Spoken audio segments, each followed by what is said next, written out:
কখনো কি এমন হয়েছে অফিসের খুব কনফিডেন্সিয়াল একটা কোড বা ধরুন ক্লায়েন্টের সেনসিটিভ কোনো ডেটা ভুল করে কোনো অনলাইন এআই চ্যাটবটে পেস্ট করে ফেলেছেন?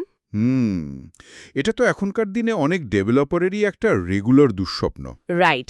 আর ঠিক পেস্ট করার পরের মুহূর্তেই বুকের ভেতরটা কেমন ছ্যাঁত করে ওঠে, তাই না? মনে হয় যে সর্বনাশ, ডেটা তো লিক হয়ে গেল। একদম। তো এই যে ডেটা প্রাইভেসির একটা সার্বক্ষণিক ভয়, এই ভয়টাই কিন্তু বর্তমানে লোকাল এআই মুভমেন্টের সবচেয়ে বড় জ্বালানি। হ্যাঁ, আসলে মানুষ এখন আর ক্লাউডের ভরসায় থাকতে চাইছে না। ঠিক। ইন্টারনেট ছাড়াই নিজের ল্যাপটপের ভেতরে একটা সুপার স্মার্ট এআই চলবে, যার জন্য কোনো মাসিক সাবস্ক্রিপশন ফি দিতে হবে না। আর সবচেয়ে বড় কথা, ডেটা কখনো ল্যাপটপের গণ্ডি পেরিয়ে বাইরের কোনো সার্ভারে যাবে না। কয়েক বছর আগেও কিন্তু বিষয়টা পুরো সাইফাই মুভির মতো শোনাতো। একদম তাই। কিন্তু ২০২৬-এর সোর্সগুলো ঘাঁটতে গিয়ে দেখলাম এটাই এখনকার চরম বাস্তবতা। তো আমাদের আজকের এই গভীর বিশ্লেষণের মূল লক্ষ্যই হলো এই বিষয়টা একটু খুলে বলা। মানে কিভাবে ডেটা নিজের কাছে সুরক্ষিত রেখেও এন্টারপ্রাইজ গ্রেড এআই এর সুবিধা নেওয়া সম্ভব, সেটাই তো। হ্যাঁ, আমাদের হাতে আজকে বেশ কিছু চমকপ্রদ সোর্স আছে। টেকনিক্যাল এআই উইকির লেটেস্ট কিছু আর্টিকেল, ওলামার একেবারে আপডেটেড মডেল ডিরেক্টরি, ক্লাউড বনাম লোকাল সেটআপের প্রাইসিং গাইড আর গেটহাব কোপাইলটের ২০২৬ সালের ইন্টিগ্রেশন আপডেট। দারুণ সব সোর্স। তো এই সবগুলো মিলিয়ে আমাদের আজকের মিশন হল কিভাবে ডেভেলপাররা ক্লাউডের বিশাল বিল আর প্রাইভেসি চিন্তা থেকে মুক্ত হয়ে নিজেদের ল্যাপটপে শক্তিশালী এআই চালাচ্ছেন তার আদ্যপান্ত উদ্ঘাটন করা। তবে মূল আলোচনায় যাওয়ার আগে আমার মনে হয় একটা প্রচলিত ভ্রান্তি দূর করা খুব জরুরি। আচ্ছা, কিরকম? মানে যখনই লোকাল এআই এর কথা আসে, অনেকেই হয়তো ধরে নেন ওলামা বুঝি চ্যাট জিপিটি বা জেমিনির মতোই কোনো একটা নির্দিষ্ট এআই মডেল। ও আচ্ছা, হ্যাঁ, অনেকেই এটা গুলিয়ে ফেলেন। বিষয়টা আসলে মোটেও তা নয়। ওলামা নিজে মানুষের প্রশ্নের উত্তর দেয় না। তাহলে ওলামা আসলে কি? ওলামা হলো মূলত একটি রানটাইম এবং প্যাকেজ ম্যানেজার। একটু সহজ করে বললে এটা হলো সেই প্ল্যাটফর্ম বা পরিবেশ যা অন্যান্য ওপেন সোর্স এআই মডেলগুলোকে, ধরুন মেটার লামা বা গুগলের জেমাকে, আপনার কম্পিউটারে নির্বিঘ্নে চলার জন্য প্রস্তুত করে। হ্যাঁ, বুঝতে পারছি। একটি মডেলকে লোকালি চালাতে গেলে তার ওয়েট, কনফিগারেশন আর রান টাইমের মধ্যে যে একটা জটিল সমন্বয় করতে হয়, ওলামা সেই পুরো কাজটা পর্দার আড়ালে সামলে নেয়। এই জায়গাটিতে সোর্সগুলোর ডেটা দেখে আমার মাথায় একটা অ্যানালজি আসছিল।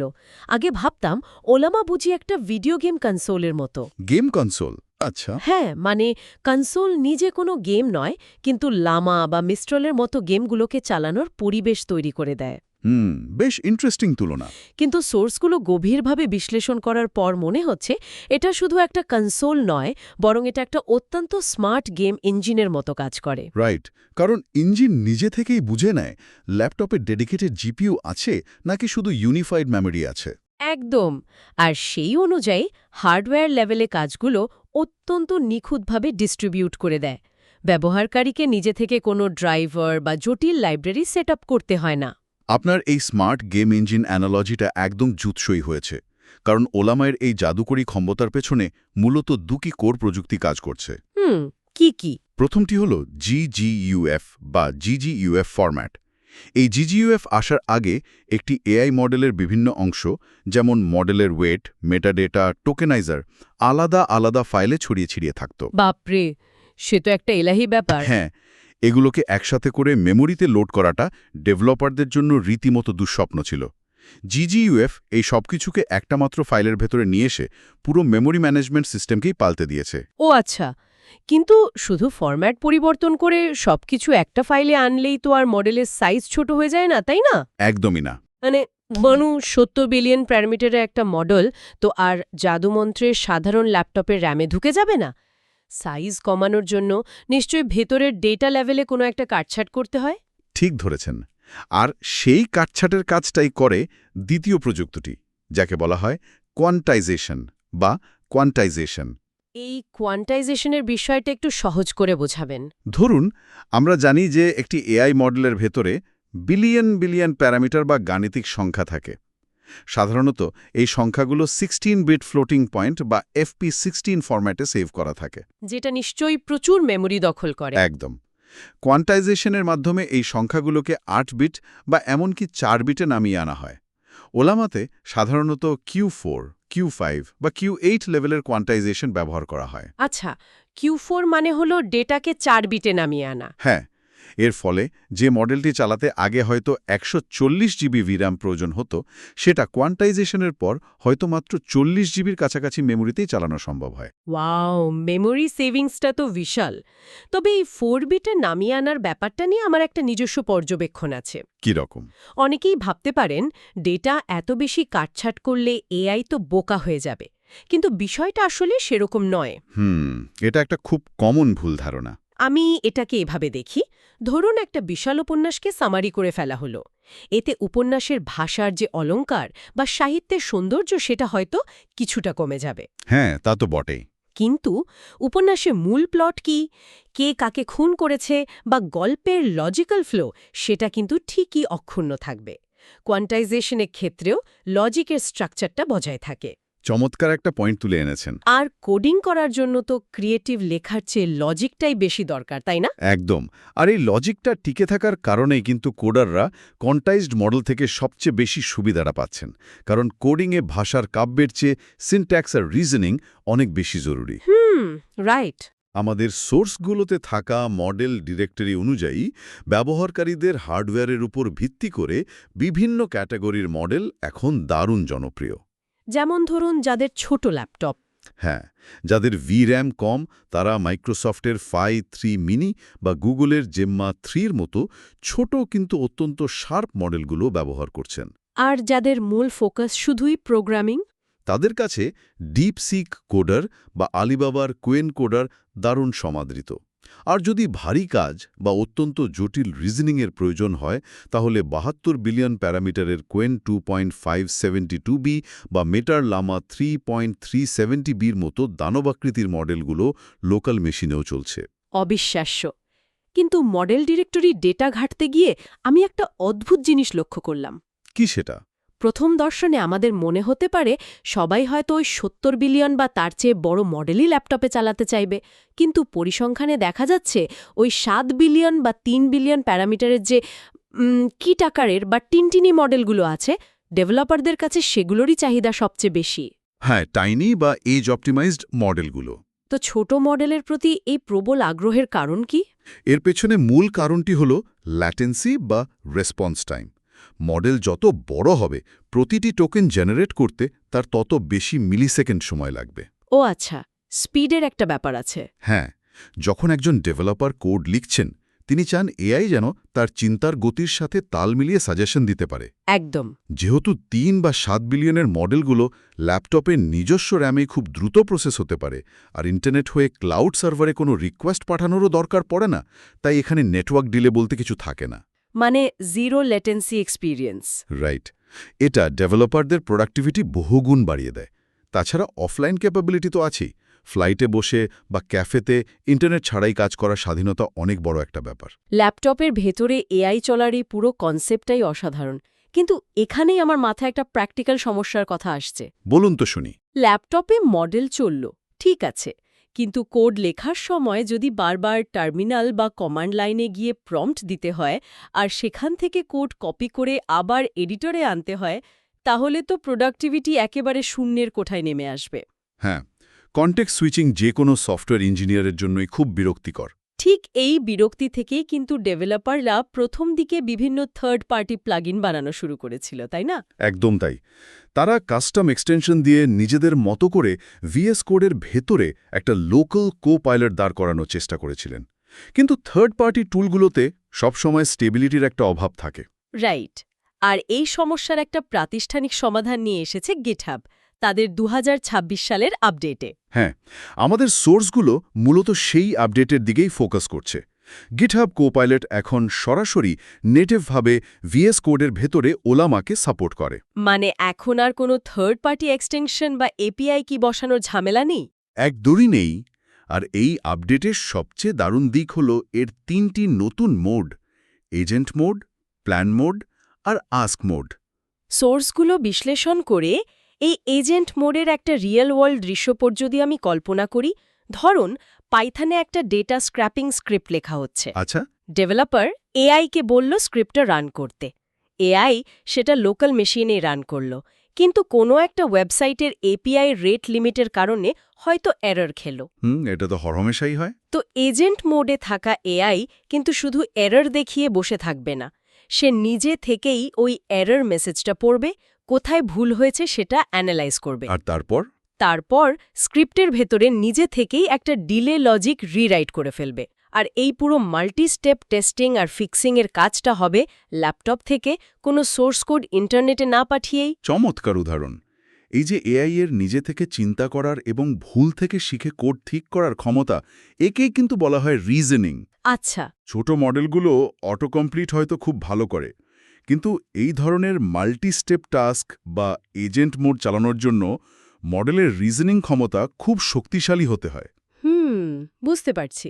আর ঠিক সেখানেই ভারী মডেল বা ৭০ বিলিয়নের মডেল চালানোর প্রয়োজনীয়তা আবার সামনে চলে আসে। কিন্তু ভারী মডেলের কথা উঠলেই তো টিমের ভেতরে একটা ফ্র্যাগমেন্টেশন বা বৈষম্যের প্রশ্ন চলে আসে।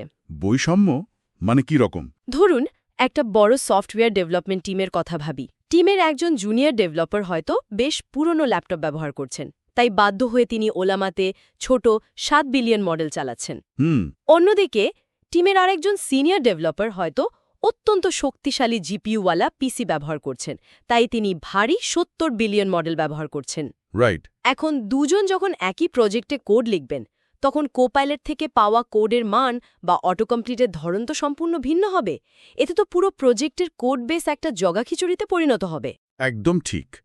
এন্টারপ্রাইজ লেভেলে লোকাল এআই ডিপ্লয় করার ক্ষেত্রে এটি অন্যতম প্রধান একটি চ্যালেঞ্জ। তাহলে এর সমাধান কি? এই মডেল ফ্র্যাগমেন্টেশন বা একজনের এক মানের মডেল ব্যবহারের সমস্যা দূর করার জন্যই গিটহাব কোপাইলট এবং ওলামা ইন্টিগ্রেশনের দুটি ভিন্ন ডিপ্লয়মেন্ট প্যাটার্ন রাখা হয়েছে। আচ্ছা, একটু আগে আপনি যে পরিস্থিতির কথা বললেন সেটিকে বলা হয় ডেভেলপার ওন্ড ইনফারেন্স। স্বাধীন ডেভেলপার বা একেবারে ছোট টিমের জন্য এটি বেশ কার্যকর, কারণ এতে প্রতিটি পিসি সম্পূর্ণ আইসোলেটেড থাকে। আর বড় টিমের জন্য? বড় টিমের কনসিস্টেন্সির জন্য প্রয়োজন দ্বিতীয় প্যাটার্নটি, যাকে বলা হয় শেয়ার্ড মডেল সার্ভার। এই শেয়ার্ড মডেল সার্ভার কনসেপ্টটা একটু গভীরে গিয়ে বোঝার দরকার। এটা ঠিক কিভাবে কাজ করে? এই মডেলে অফিসের ভেতরেই একটি সেন্ট্রাল বা কেন্দ্রীয় জিপিইউ সার্ভার স্থাপন করা হয়। সেই সার্ভারে ওলামার মাধ্যমে একটি অত্যন্ত শক্তিশালী ৭০ বা ৭২ বিলিয়ন প্যারামিটারের মডেল রান করানো হয়। আচ্ছা, মানে একটা সেন্ট্রাল ব্রেইন থাকছে। হ্যাঁ, এরপর টিমের সবার ভিএস কোডের কোপাইলটকে লোকাল নেটওয়ার্কের মাধ্যমে সেই সেন্ট্রাল সার্ভারের সাথে যুক্ত করে দেওয়া হয়। ও আচ্ছা, তার মানে টিমের সবার হার্ডওয়্যার যেমনই হোক না কেন, সবাই সেই সেন্ট্রাল সার্ভার থেকে একই মানের হাই কোয়ালিটি সাপোর্ট পায়। একদম। কোডের কোনো ফ্র্যাগমেন্টেশন হয় না। তবে এই প্রক্রিয়ায় একটা ছোট্ট সমস্যা আছে। কি সমস্যা? ডেটা যেহেতু ল্যাপটপ থেকে বের হয়ে লোকাল নেটওয়ার্ক বা ভিপিএন পার হয়ে সার্ভারে যায়, তাই রিকোয়েস্ট প্রসেস হতে 10 থেকে 200 মিলিসেকেন্ডের মতো ল্যাটেন্সি বা বিলম্ব তৈরি হতে পারে। এই ল্যাটেন্সির বিষয়টা শুনতে সামান্য মনে হলেও ইউজার এক্সপিরিয়েন্সের দিক থেকে এর প্রভাব কিন্তু বিশাল। সেটা কিভাবে? মানে ওয়েব ব্রাউজিংয়ে 200 মিলিসেকেন্ড হয়তো টেরই পাওয়া যায় না, কিন্তু কোড টাইপ করার সময় বিষয়টা সম্পূর্ণ ভিন্ন। হ্যাঁ, সেটা ঠিক। যখন একজন ডেভেলপার টানা কোড টাইপ করছেন আর প্রতিটা কি স্ট্রোকের সাথে এআই অটো কমপ্লিট সাজেশন দেওয়ার চেষ্টা করছে, তখন 200 মিলিসেকেন্ড ল্যাটেন্সি মানে হলো মনে হবে যেন এক হাঁটু কাদার ভেতর দিয়ে দৌড়ানোর চেষ্টা করা হচ্ছে। হা, দারুণ বলেছেন, এক হাঁটু কালা। হ্যাঁ, চিন্তার গতির সাথে এআই এর গতির একটা মিসম্যাচ তৈরি হয়, যা পুরো ফ্লো নষ্ট করে দিতে পারে। কিন্তু কোয়ালিটি কনসিস্টেন্সি বজায় রাখার জন্য এন্টারপ্রাইজগুলোকে এই সামান্য ল্যাটেন্সিটুকু মেনেই নিতে হয়। রাইট। তবে ল্যাটেন্সির চেয়েও এন্টারপ্রাইজগুলোর জন্য বড় মাথা ব্যথা হলো এই সেন্ট্রাল সার্ভার বসানোর খরচ। হ্যাঁ, সেটা তো আছেই। যখনই আমরা শেয়ার্ড সার্ভার বা ভারী মডেল চালানোর কথা বলছি, তখনই বিশাল হার্ডওয়্যার ইনভেস্টমেন্টের বিষয়টা সামনে চলে আসছে। খরচের হিসাব বা টিসিওর দিকে যদি তাকাই, আমাদের প্রাইসিং গাইড সোর্স থেকে বেশ কিছু চমকপ্রদ তথ্য পাওয়া যায়। কি রকম? ধরুন, একটা ডেভেলপমেন্ট টিম প্রতিদিন প্রচুর কোড জেনারেট করছে এবং ক্লাউড এপিআই যেমন GPT-4 বা ক্লড ব্যবহার করে মাসে প্রায় 100 মিলিয়ন টোকেন প্রসেস করছে। বাপরে, 100 মিলিয়ন টোকেন? হ্যাঁ, আর প্রতি মাসে এই টোকেন পোড়ানোর যে অপারেটিং এক্সপেন্স বা বিল আসবে তা দেখে ছোটখাটো কোম্পানির বাজেট পুরো নড়ে যাওয়ার জোগাড় হবে। তা তো বটেই। সেই জায়গায় তারা যদি আপফ্রন্ট $3 বা $4,000 ক্যাপিটাল ইনভেস্টমেন্ট করে অফিসে একটা ভালো জিপিইউ সার্ভার বসিয়ে নেয়, গাণিতিক হিসাবে তো মাত্র 8 থেকে 12 মাসের মধ্যেই সেই হার্ডওয়্যারের দাম উঠে আসার কথা। আর এরপর তো পুরো সিস্টেমটাই মূলত ফ্রি হয়ে যাচ্ছে। একদম। তাই দীর্ঘমেয়াদে লোকাল সেটআপ ক্লাউড এপিআইয়ের চেয়ে 60-75% বেশি সাশ্রয়ী। দীর্ঘমেয়াদী হিসাবটা গাণিতিকভাবে একেবারে নিখুঁত, কিন্তু বাস্তব পরিস্থিতি তো সবসময় এত সরল হয় না। কেন বলছেন এ কথা? মানে $3,000 বা $4,000 এই প্রাথমিক মূলধন একসাথে বিনিয়োগ করার সামর্থ্য সব স্বাধীন ডেভেলপার বা ছোট স্টার্টআপের থাকে না। হ্যাঁ, সেটাও তো একটা বড় পয়েন্ট। তাহলে যাদের হার্ডওয়্যার দুর্বল বা যাদের এত বড় ইনভেস্টমেন্টের সুযোগ নেই, তারা কি করবেন? ওলামা কি শুধু বিত্তবান বা বড় কোম্পানিগুলোর জন্যই সীমাবদ্ধ হয়ে পড়বে? তা তো হওয়া উচিত নয়। একদমই নয়। আর এই সীমাবদ্ধতার কথা মাথায় রেখেই 2026 সালে ওলামা তাদের ব্যবসায়িক মডেলে একটি বিশাল পরিবর্তন এনেছে। তারা চালু করেছে ওলামা ক্লাউড নামক একটি হাইব্রিড সলিউশন। ওলামা ক্লাউড। হ্যাঁ, এখানে ফ্রি টায়ারের পাশাপাশি 2টি পেইড টায়ার রাখা হয়েছে। প্রো টায়ারের খরচ মাসে $20, যেখানে ইউজাররা একসাথে 3টি ক্লাউড মডেল চালাতে পারেন। আর এন্টারপ্রাইজ স্কেলের জন্য আছে ম্যাক্স টায়ার, মাসে $100, যেখানে একসাথে 10টি মডেল চালানো যায়। একটু দাঁড়ান, সোর্সগুলো বিশ্লেষণ করতে গিয়ে এই জায়গাটিতে এসে একটা মারাত্মক স্ববিরোধিতা চোখে পড়ছে। স্ববিরোধিতা কেন?